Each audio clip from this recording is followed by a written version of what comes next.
Ladies and gentlemen, welcome to another episode of The Big Time. I am so excited for today's guest, but before I invite him onto the show, let's have that welcome music. My name is Claudine Ullman, actress, improviser, and all-round hustler, and you're listening to the Big Time Podcast, my chance to speak to industry greats, movers, shakers, and game changers, people who are making waves and setting new standards. Who are they? What inspires them? And what do they have to do to hit the big time? You hit the big time, baby. Ladies and gentlemen, I am so excited. Not joining me in studio because we can't travel anywhere for fuck's sakes, but joining me in real life, I have Comedy Cellar legend, Rick Crom. Yay! Pew, pew, pew, pew. That's the legendary. The legendary pistol fingers. Yes. Rick, how are you? Well, I'm fine. I'm 20 pounds heavier because I've been in the house for the last 3.5 months, and of course I didn't have to get 20 pounds heavier, but it just seemed like something to do. So. I get you. I'm feeling you too. I've also, lockdown has been very good to me, if you know what I mean. Yeah, I know. From here up, I'm pretty much the same, but from here down, there's a spreading effect that is not fit for television. Well, you're looking great, and I can't tell the difference. And the last time I saw you was maybe 2 years ago-ish, I think. Maybe longer, but yes. Your hair was not this like it is now. No. I've done the highlights, and now the highlights are out. And you have an entire show going on there, which is delightful. It's delightful. Look at the top, Rick. Oh, my God. Sparklies at this time of day? Totes. Of course, it's later there. It's fine. Come on, it's evening. I need. It's happy hour there. Well. Exactly. Yes. Rick, I'm so excited and delighted to have you on the show because the Big Time is all about your successes, your journey, to inspire everybody who is watching. Oh. So I'm such a huge fan of yours, first of all. I have been speaking to Rick over the past 2 years since I've met with him and basically trying to get Rick, which is your documentary, to be screened here. So can we just talk about your journey and how you discovered comedy?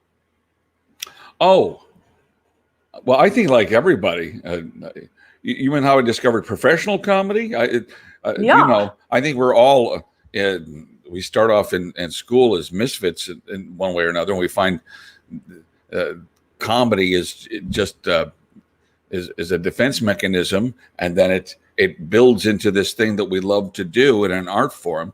So I was pretty, damaged by the time I got out of high school. So comedy seemed, I always wanted to be a comedian. I always wanted to be an actor. I always wanted to be a songwriter. I always wanted to work on Broadway. I think if anything, my journey had too many roads it wanted to take. And fortunately, over the years, I've been able to go down all of those roads. You know, as an actor, I've been on Broadway, I've done movies and TV and nightclubs. But of course, the most consistent has been the comedy. And I got pretty lucky because I was doing stand-up in Chicago at a place called Cobart's Comedy Cove when I was 20 years old. With a guitar, I did impressions. It was a whole show. And I hooked up with this group called Chicago City Limits, which was an improv group. And I became their musical guy. I'd play piano and guitar behind their scenes, and then I would occasionally jump in a scene or whatever. We came to New York. They were my ticket to New York. We came here, hit the comedy clubs, and opened a theater. And so that got me into New York. And I think my lucky break was when the Comedy Cellar. Can you see the sign behind me? Yes. I'm not actually in the club, but it's a hell of a green screen, isn't it? Yeah, it's great. Yeah. It looks real. the Comedy Cellar in 1984 was looking for somebody to be the sidekick to the MC, could sit at the piano and be the sidekick. They had a fella named Charles Zucker who went out to LA, and they needed somebody, and I was the only guy they knew. So at that point, the comedy took off as a consistent thing. I was in a club every night with people far superior to me at the time. You know, the young Jerry Seinfelds and the young, Paul Reisers and Rita Rudners, and and then I saw through those years from the early '80s through the '90s. I saw all the new kids like Chris Rock and Dave Chappelle and Sarah Silverman, and so being in the right place at the right time was certainly a factor in how I got to remain in New York, or remain at the Comedy Cellar all these years. I don't know if I've answered your question, but comedy was the vehicle in. I think if I was just a serious actor, I'd probably be homeless by now. Yeah. Yeah. I mean, you totally answered it. Well, I think that the lesson from that is that say yes to everything. Because you never know what's going to lead you. I had no way of predicting. I had no plan that I'm going to join an improv group and go to New York and then end up on Broadway 15 years later. You can't plan stuff like that. Say yes to everything. Yeah. I mean, what I really love about watching you perform is that you do draw on all of your skills and talents. You are hilarious behind the piano and just as hilarious behind the mic. And it's just so great to see you going, this is what makes me unique, special, and awesome, and I'm going to do it. It's my style of comedy. Yes. And thank you. But for the longest time, I was getting down on myself because what I was doing, being kind of a variety act in a world of monologists, was considered hacky, or could be considered hacky, because you had all of these different variety elements that were entertaining the audience. So somebody who was not good with the material could get by. A lot of people could get by just singing a stupid song and putting a naughty joke in the lyrics, and then getting a laugh by that. But hopefully what I tried to do is bring as much quality to the writing of the material, and then use these other elements of my entertainment skills to enhance it, but not to excuse it. You know what I mean? So I'm, because that definitely is your strong point. I mean, later on in the show, we're going to be talking about our masterclass, which we are having. I'm so excited about. And Rick basically prepares you teaches you how to write comedy, how to think funny, which people think, and especially in South Africa, they're like, you can't go to comedy school.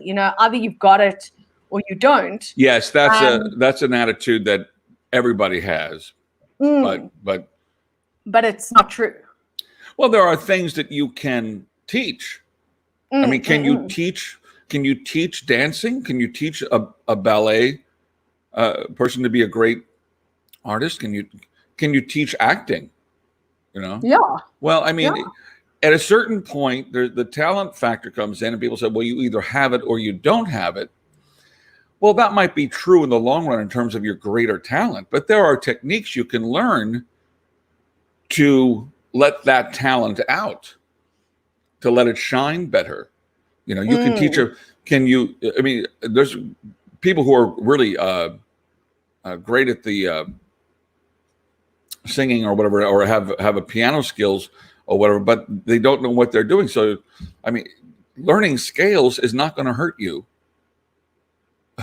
Totally. In being a great piano player, learning writing techniques and comedy structure, classic structures, and then variations on that structure. To learn how those things exist is going to save you a hell of a lot of time than just sitting around at a comedy club trying to absorb it, which is what most people did. That's what I did.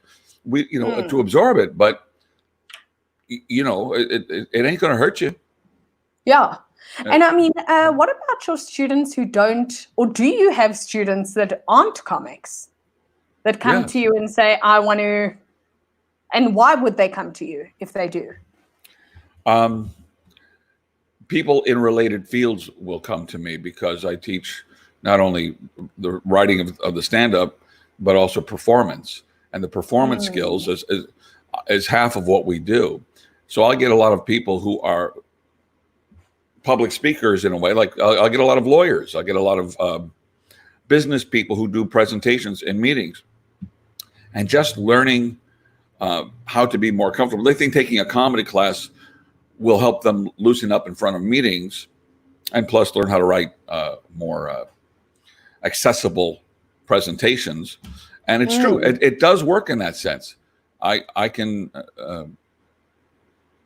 concentrate on some communication skills, which we have to do in a nightclub, where we have this illusion of spontaneity, that we're making it up off the top of our head, and that it's intimate. And we're talking to a group, but it feels like we're talking to one person when we do stand-up comedy. You bring that in, and we speak in declarative sentences. We don't speak in upswings and vocal fries, and we don't, or commas. We take all of those things that amateurs do, or people who don't speak well, and we get rid of those, right? So that when rather than saying, well, we see we have an opportunity for improvement in the second quarter, we can change that to, well, in the second quarter, we have some opportunity for improvement because this is not very good now, is it? Just doing a business meeting like you're talking to a person. Totally. It engages the people, and those are skills that we teach as well. Yeah. I mean, for especially here in South Africa, I find that a lot of my students are mixed. Some of them are comedians and some of them aren't. But I feel like there is, and I don't know if you find this in New York, Rick, I don't know, that there's like a certain, if you've been doing stand-up comedy for a while, you kind of like too good for it and there's nothing to learn. Like, do you experience that? I've found that this side. Well, I think that goes to a little knowledge is dangerous. Yeah. They're too cool for comedy. Well, it's I don't know if it's too cool for comedy. I think it's comedy school. They don't see comedy school or learning comedy as something that like actually exists, if you know what I mean. So like they feel like there's nothing to be learned, if you know what I mean. I've been doing comedy for 3 years. I know exactly what I'm doing. Yes. Well, we comedians have fragile egos. And the idea that we might not be as funny as we think we are terrifies us. And I think a lot of people look at a class and go, I don't want to go there and have them tell me that this bit that I really like can be better. Because that's going to hurt my feelings. Yeah. I'm getting a little feedback. Are you? I'm good. I can hear you. Never mind. It's just on my end. I think that people listen. You can do it either way. Jerry Seinfeld would say, he's completely down on comedy classes. You got to, being comedy is you're like a pirate. You're just going out and you're charging the stage and you're being in the moment always. And he describes it in this romantic sense. But of course, there are things that you can learn sooner than later. So why not learn them sooner? Why not learn about structure? Why not learn that you have to establish a premise up front? Be very clear about what you're talking about up front before you make it funny. Why not learn that? rather than spend a year building up to what you're talking about with a lot of words, a lot of verbiage that is not part of the joke anyway. You've seen people do that where rather than saying, well, we went to Disneyland, and then do jokes about going to Disneyland, people say, well, we were sitting around and we hadn't had a vacation in years, and we were going crazy sitting around the house, so we thought we'd get in the car and we'd head down the highway till we saw the corporate mouse in the distance. What? Yeah. Take the corporate mouse. What's the corporate mouse? Oh, Disneyland. Oh, well, how do I know that? I think you would just know that by the fact that I've implied it. No. Start with, we went to Disneyland. Right? Then tell me what's funny about it. Then compare it to a corporate mouse, which isn't very funny, but at least you've done something, because the comedy is, you see this, now look at that another way.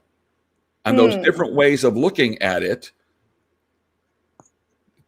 different ways of looking at the first thing, that's what's funny. And those things, they've got names. There's exaggeration, there's comparison, there's contrast, there's unspoken conclusion, there's misdirection, there's tons of those things.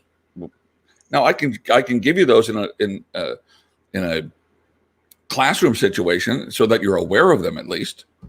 Or you can spend 2 or 3 years trying to learn what they are just by absorbing. Either way will work, but why not learn it sooner than later? Totally. Have I gone off on a tangent yet? But no, please feel free. Go off on all the tangents. This is so interesting. Well, what I want to know is, you've performed. I mean, as you say, you've done film, you've done TV. I saw you on Marvelous Miss Maisel, and Daniel's like, my husband's like, why are you having a heart attack? I'm like, that's Rick. I got so excited. But do you consider yourself a comic first and foremost?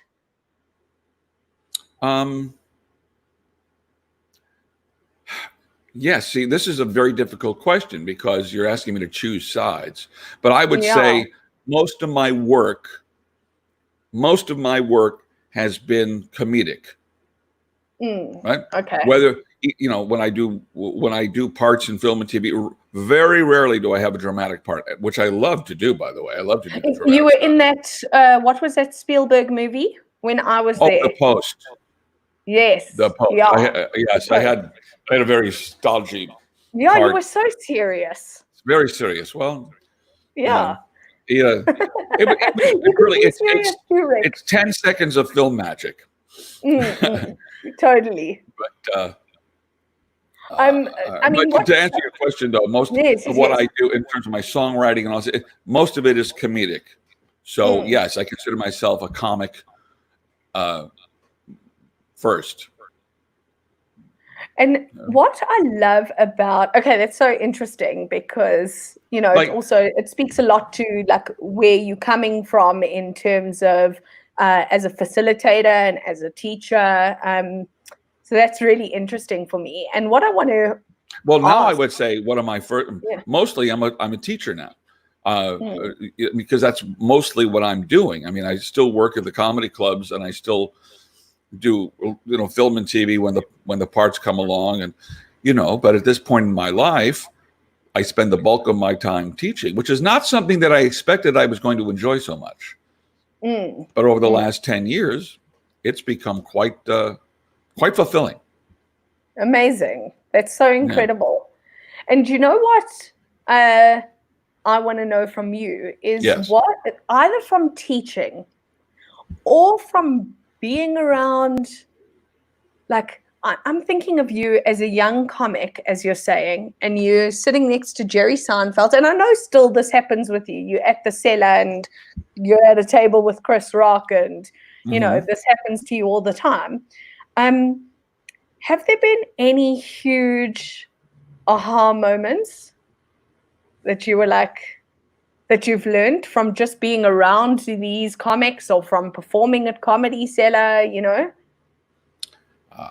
Yes. I mean, just absorbing Mm. Little lesson. Now, for me to quote you one, there are several things that happen. Well, here's what we're talking about. Chris Rock. Years ago, when he was young, Chris would write a joke every day, right? And it became this joke a day rock thing.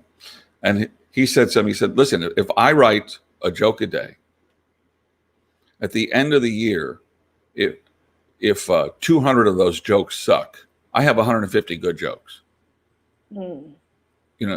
So just knowing that it's a numbers process. Most of what you write, just knowing that most of what you write won't be golden. Most of it will be meh. Some of it will be bad, and then some of it will be great.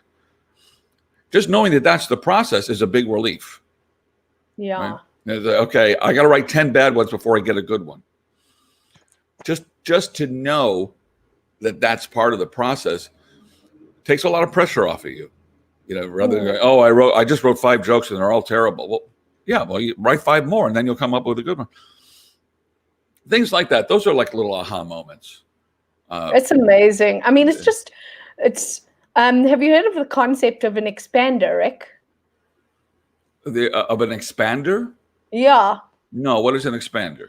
So an expander is somebody in your life, and it's not a mentor. Mentor is different, but an expander is somebody in your life who you have access to, who you can look at and go, now that's possible for me. They can do that. So it's just like expanded your worldview, And I feel like to be and to have access, the sort of access you do to the cellar and access you do to the comedians, like how fantastic. You're around expensive people all the time. Well, yes. And a lot of them are old friends who were not, like you take somebody like Ray Romano.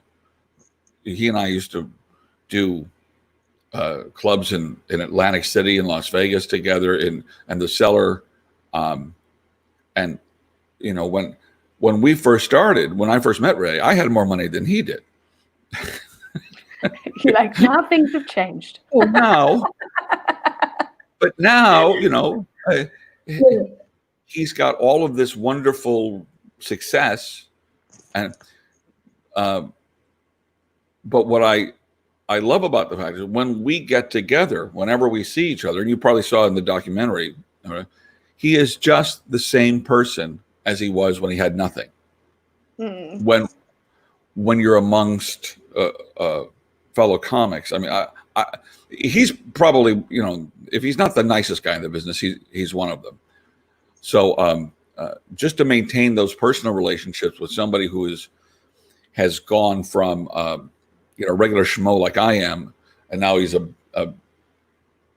very rich, very successful, very powerful guy, but to still maintain that relationship that we had, that's kind of an expander. Things like, it's possible. You don't necessarily have to have something,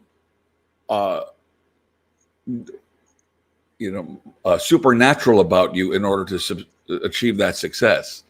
This is just normal people who got this break, had that talent at that time, and was able to achieve that height. Yeah, all the people who come through the Cellar who've gotten to that point now. Like take Sarah Silverman. Right now I'm supposed to be doing Sarah Silverman's off-Broadway show called The Bedwetter.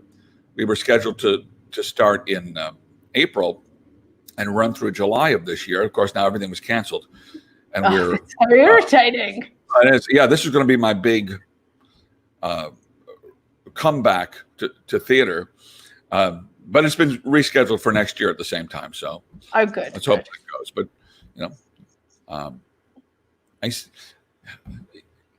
and you. Oh, by the way, you can make the mistake of somebody who's an expander. To use your terms, somebody personally, they get a piece of success. Now you can beat yourself up by being Comparing. envious. Never do Yeah. that. You know, what is the old saying? Every time a friend of mine succeeds, a little piece of me dies. Yeah. You Don't. can't do that. You'll drive yourself insane. No, and you have to. Yeah. Well, this is the thing about show business and being a comedian or anything really, but as a comedian, you know, there's no, if I follow these steps, I get that reward. It's different for everybody. It really is. It's, this is why you can't guarantee what is going to come your way. All you can do is learn to love the process, learn to love the art form, and be competent enough at it so that you can work doing something you at something and make a living at something you love. If you do that, then that's my definition of success. Yeah, you've won. You won. You might not have what Ray Romano has or Chris Rock has. You know, you might not be as good as they are, first of all, and that's okay. It's okay not to have that kind of genius, but you can be a working comedian. You could be better than they are. You could be better in terms of talent and stuff, but maybe the market's not ready for you. Yeah. Totally. Totally. Take somebody like, do you remember the comedian Richard Jeni? No. Richard Jeni I will look him up. Look him up. He had a few HBO specials, and unfortunately, he is no longer with us. But I swear he was the funniest, most creative comedian.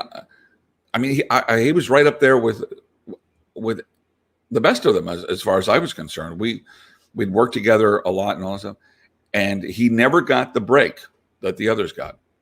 Just as funny, actually, probably for my taste, more funny, more inventive, but never got the break.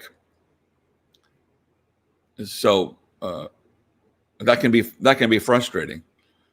Yeah, totally. So you go into show business. You know, life is a trade-off. I always say that you don't get what you want and you don't get what you deserve. You get what you get. So learn to enjoy what you get, and sometimes what you get is better than what you wanted. Totally. And you know, that is really what I appreciate about being in show business in South Africa, is the rise to the top is a lot quicker, but we do hit a ceiling. You know, there's a ceiling of, okay, cool, we've done it all, now what? You know? Whereas having performed in New York and come to New York, it's so overwhelming. Like sometimes you're doing 5 shows a night and these people have been doing comedy for 20 years and you like speaking to them afterwards and they're telling you that they're homeless. You know? It's like terrifying. It's terrifying. You know? Yes. It is. It like is. Just how big and daunting and scary it is also. Of course, being in a market that has less competition is more comfortable than being in New York or LA, where I mean, as they say in New York, you know, even if you're 1 in a million, there's 9 people just like you. Yeah. So, it's crazy. Yes, there's no guarantee. This is why you have to have a good attitude about what success is. If you're a person who tends to be jealous of other people's success, you're going to eat yourself up. You really are. Yeah. Comedy's not for you. The only thing you can... Go ahead. I'm sorry. What would you say is your definition of success? What is your...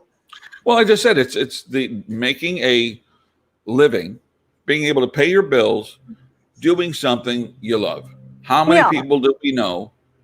Most of the people we know go to an office or do a job that they can take it or leave it. Doesn't really fulfill them because their obligation is providing for the family or fulfilling their father's expectations or whatever their motivation for doing what they do is. Rarely is it personal fulfillment. Mm. So, I mean, that's my definition of success. You know, and you got to be practical about it too. You can't live a millionaire's lifestyle if you're not making $50,000 a year. Yeah. But Totally, I get it. And tell me, you have had this incredible career. Has there been a moment, and it doesn't have to be in comedy, it can be in comedy, but has there been a moment where you've gone, this is it, I've hit the big time? yes, there are, but within the scale of what I was doing, like the first time I did a Broadway show, that was, I've reached one of the goals that I had set for myself, you know, and to be doing a scene with Martin Short and Bernadette Peters, you think, oh my God, I've hit it. But then again, let's see, a moment where you say, I've made it. I don't think I've ever been as arrogant to say I've made it.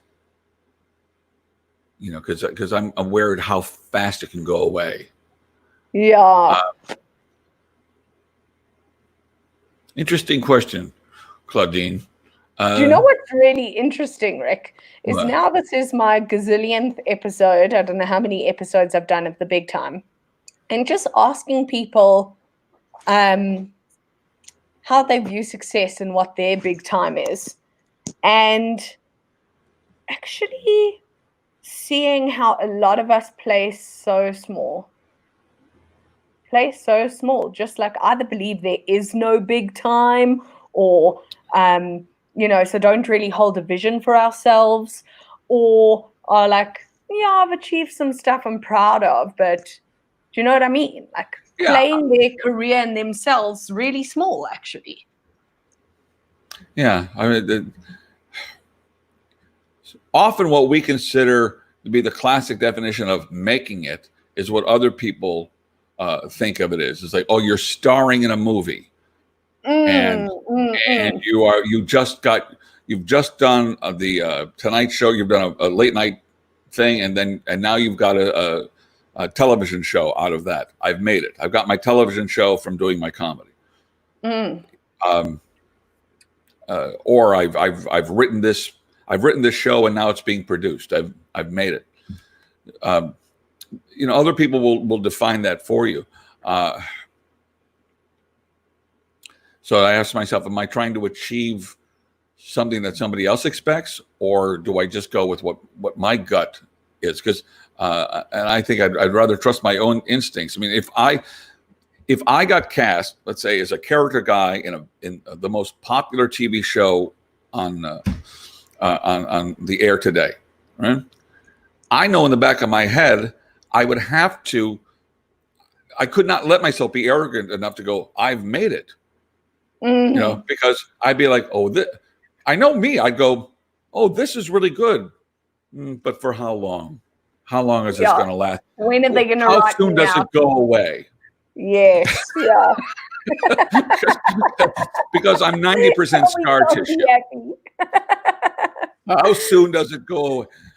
That's so funny. You know, that's so funny. I always love to see, like, when these young comics who get it right away. You know, they get their you know, they've got 20 minutes of good material, and they get their special, and then they get their television show, and they get the book, and they're riding really high for that year. And these poor kids don't know that it's just for a minute, you know. And when it goes down, you know, when you don't hear about them anymore, it's not that they're not still out there working. It's just that, you know, the public has moved on. There's a lot of them don't know how to take it. Yeah. Yeah. And that's when they go like, oh, what, you know, they go through this phase of, oh, what do I do now? Oh, I see. Now I just have to enjoy doing what I do. Oh, now I get it. Like, I was very fortunate because I never got all of that. So You I didn't said, know what it was like to right. have it taken away. When I got to be 40 years old and I wasn't a star already, I thought, well, what else am I going to do now? Yeah. I just better learn to enjoy what I'm doing. Well, that's why also I feel like like speaking to my friends who are comics, the pandemic has been really tough for them. Mm-hmm.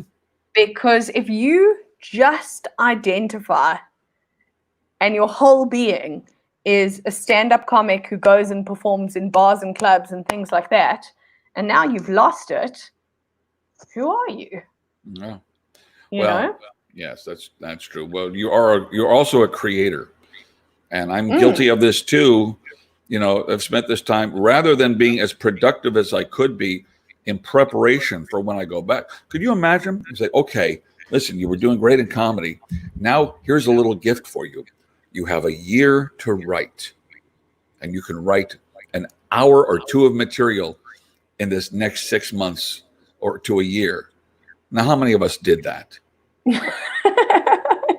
None of us did that. We were like, I'm not creative. I can't be creative. I can't be creative unless people are telling me how nice I am every night. Without that applause every night.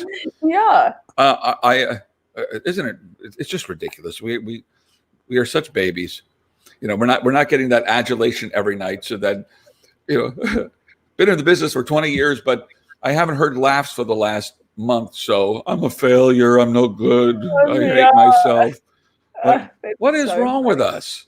Why do we do that? Come on. I mean, speaking of that, have you tried online comedy yet? I have not done it myself.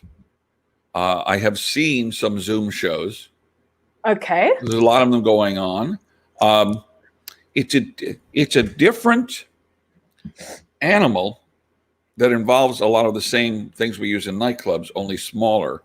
And I'm actually, for the classes I'm doing online right now, they're coming up on, some of them are getting to the point where we want to have a showcase, so to speak. So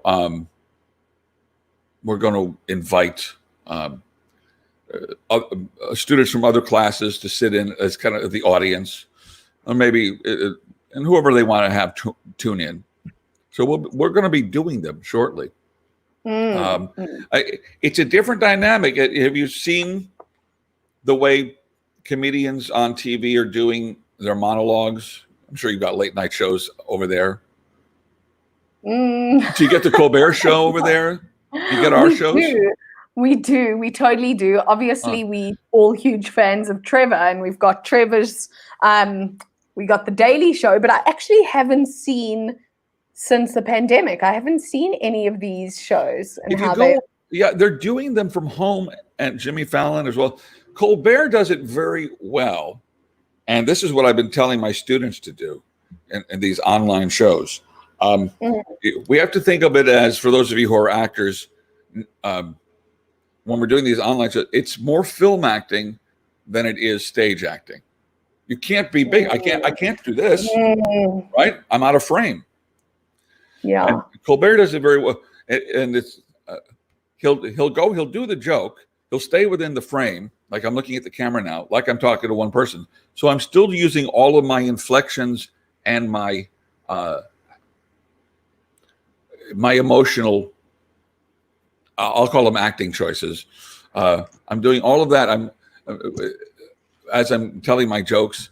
But I'm staying in the emotion of the bit. So I get to the laugh line, right? And here's the punchline. Now in a nightclub, if we don't hear a laugh, we kind of go, oh, we pull out of the bit. But the key to this is to double down on staying in the emotion of what you just said for a couple of seconds. Where they're supposed to be laughing, don't acknowledge they're not laughing. Just stay in the bit. That's such great advice, Rick. Yeah, I wish I'd spoken to you earlier, because I've done some online comedy, and my first show I thought went terribly. I really thought went terribly, and I was like, oh, this is so hard and I don't know what I'm doing. Yeah. And it actually went really well. and like afterwards got messages from friends and people who had watched to say like, thank you, that was awesome and whatever. But my whole thing wasn't stay in the bit. Mine was like, push through and get this done. Yeah, well, which is another way of staying. Yes, which is another way of staying in the bit. But okay, but Colbert does this very well. He'll do the punchline. He'll go and and here's the punchline of my joke. And it's, speaking of something else, and I'm just starting my new setup. So it's not a look of disappointment that they didn't laugh. He just says, and here's my point. And he just thinks about what he just said. And then he goes on to the next bit. And it's very effective. It's very effective because it doesn't look like you're not acknowledging that the joke, you're not hinting that the joke wasn't funny because nobody laughed, because you can't hear anybody laughing, right? So you just stayed in the emotional connection to what you just said, and then changed the subject. This is a lot like doing if you're doing a scene on camera, right? And now it's let's say it's a one-on-one scene between you and somebody else at the bar, right? And they're shooting from over that person's shoulder. So now you're talking to that person. The camera sees that. You have to pretend you're talking to that one person and do your lines just this way. And then you get to the end of the bit, or the end of the sentence. And usually you do some sort of an emotional pivot, or you think about, oh, what's next? And then you go back into what you were saying to them. Like I'm talking to you. Totally. And you know what actually... But you can do that with jokes. Yes. You can do that with jokes. Or I don't know why I find it so surprising, actually, is this little square, which is actually TV, I guess. It's TV, yes. It's just such a great medium for comedy. Like, I've watched so many online shows and gone, this is hilarious. Yep. Characters have been working. Oh, yes, the character work I've seen is amazing, isn't it? Isn't the characters that people are doing now? Yes, so I do a lot of character and usually audience interaction stuff, which is actually quite difficult. But I'm like, my character, this is actually the right medium for my characters. Yeah. And it's just a matter of bringing it down to something we've all been raised with. We've all been raised with television. So for somebody to speak comedically or in a character way, to them, they're kind of watching a funny movie.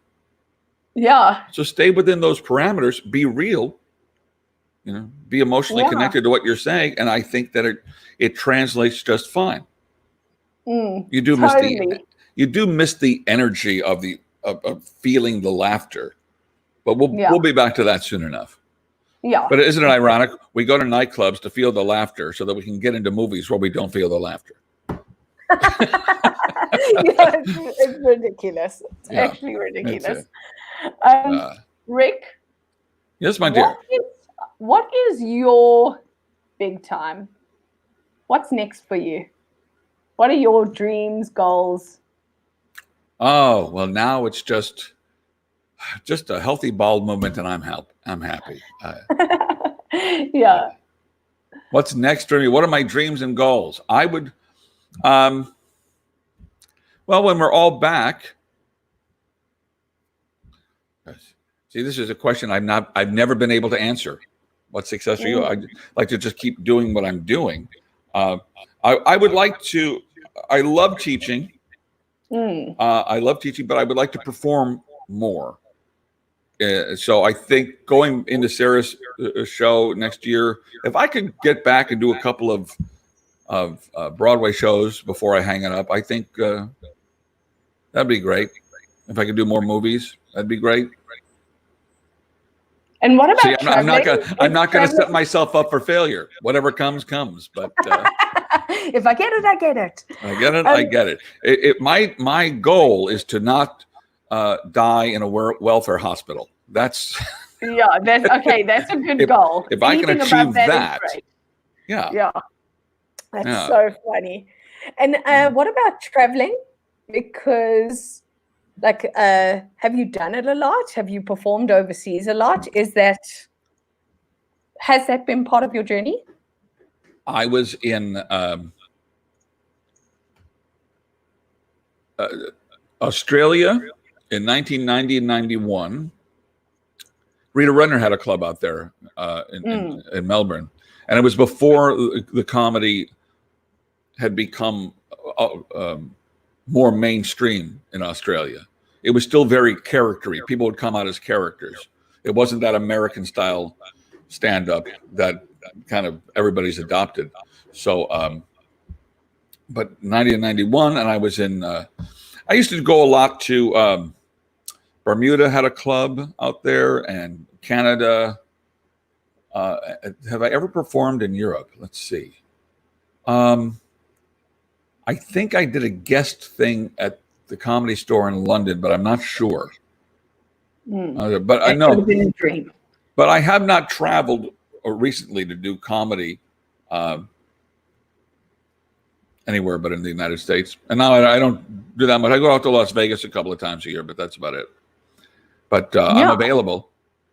Yay. Okay, well, that's what we care about. So yay. Yes, that's very cool for us. Very, very cool for us. Rick? Yes, my dear. You are just an absolute delight. I am so excited about this comedy course that you and I are running. And I think it is going to be huge just to offer South Africans the chance to get to know you, get to learn from you, get to be inspired from you. And I am so excited. I cannot wait. I cannot wait for this. I am too. I'm very excited to get to hear comedy from that perspective. And for anybody who might be listening, just in case you're still reticent about it. So we work in two areas. We work on structure and performance. And Claudia, structure is so important. Everybody makes the same writing mistakes early on. And those you can learn how not to do that. You can learn about clarity and structure. Not all your jokes are structured exactly the same. That's not what we're saying. But we're saying there are structures that you can learn and rules, about not interrupting your setup with an aside so that the audience forgets about what your subject was. And these are all things that we work on in the class that it will save you a couple of years. I always, when I teach improv or when I teach comedy or clowning or whatever it is, I always say the reason why I started Jittery Citizens, which is my company, is because I wish I had that when I started off. Mm-hmm. Yeah. I wish I had someone tell me with my first five. I got up on stage and I was like, I hope this is funny. I do too. I wish somebody had said, okay, listen, that thing you're doing, you're taking 5 minutes to set up a 1 minute bit. Yes. You don't need to do that. Yes. Or that's not funny. Get rid of that joke. Write about this. We want to know more of who you are and your truth. And, and that's not funny. That's not funny. It's subjective. But it's also generally when things don't work, it's because they're not clear. They're not clear from the beginning. They might be funny, but if it's not clear, I don't know what's funny about it. Now, yes, you're right. I mean, some subject matter you can go like, all right, I think the Holocaust material probably not the best to do. Cut that out. in this particular joke. Yeah. Well, I am so excited. I'm just wondering, have I left anything out? When are we starting? We're starting July 7th, aren't we?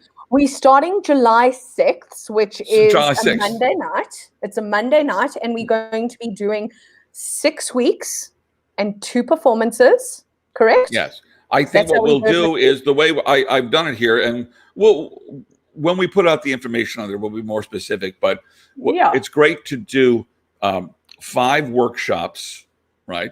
Then a presentation, which we then will video. Then we come back, we do another classroom workshop where we analyze the video, we analyze the performance, what jokes work, what don't work, and then we go back and do a second performance after that.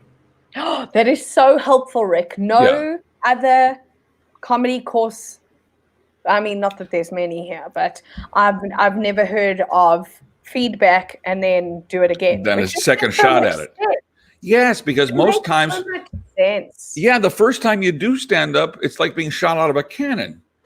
You know, you don't really, you've got so much going on that you hardly remember any of it. And this is a program that I invented when I first started teaching at a school called it's now called the New York Conservatory for Dramatic Arts, stand-up comedy for actors, blah, blah, blah. But I thought, gee, what good is it if you can't, you get up there your first time and you make whatever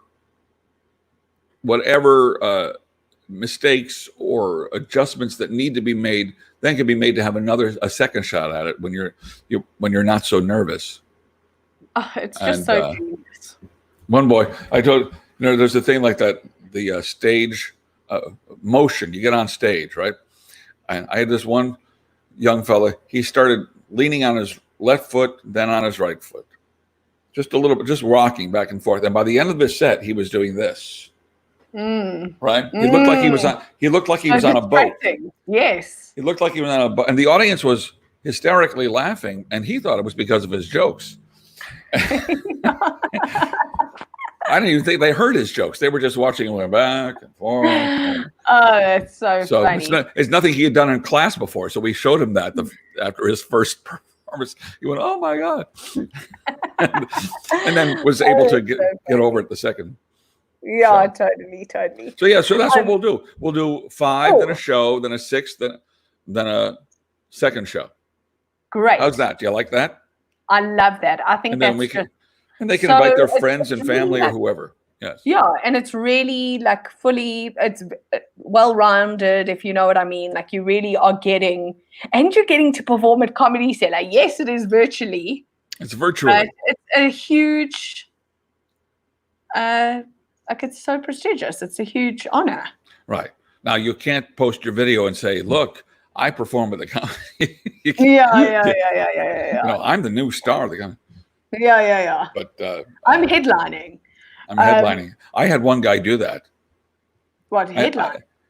No, he was a student in my class, and he was kind of funny, and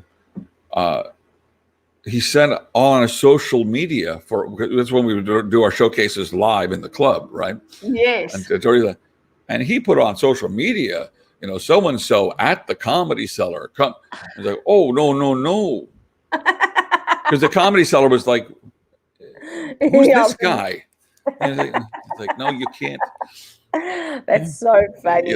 Making his debut at 2 p.m. on a Sunday. Yes. Yeah, that's our primetime spot. Yeah. Rick, that's so funny. We are so bloody excited. I'm so excited to have had you on the big time. Oh, it was so fun. Boy, it went fast, didn't it? So much. It did go fast. We usually do about an hour, even less than an hour, and look at us. But we had a lot to discuss. Yeah, so they'll contact you, and then we'll set it all up. Totally. So students will contact me. I'm also going to give you, after Rick is gone, I'm going to give you the whole spiel, all the information, how you get hold of me, all of that. And we're going to make sure that class is nice and full. Now, Rick, yes. We're currently doing a class with Second City, and we've let 15 people in. Now, I know that you've said to me that 15 is too much. What is your final number? What would you say is? Well, I mean, I could do 12. The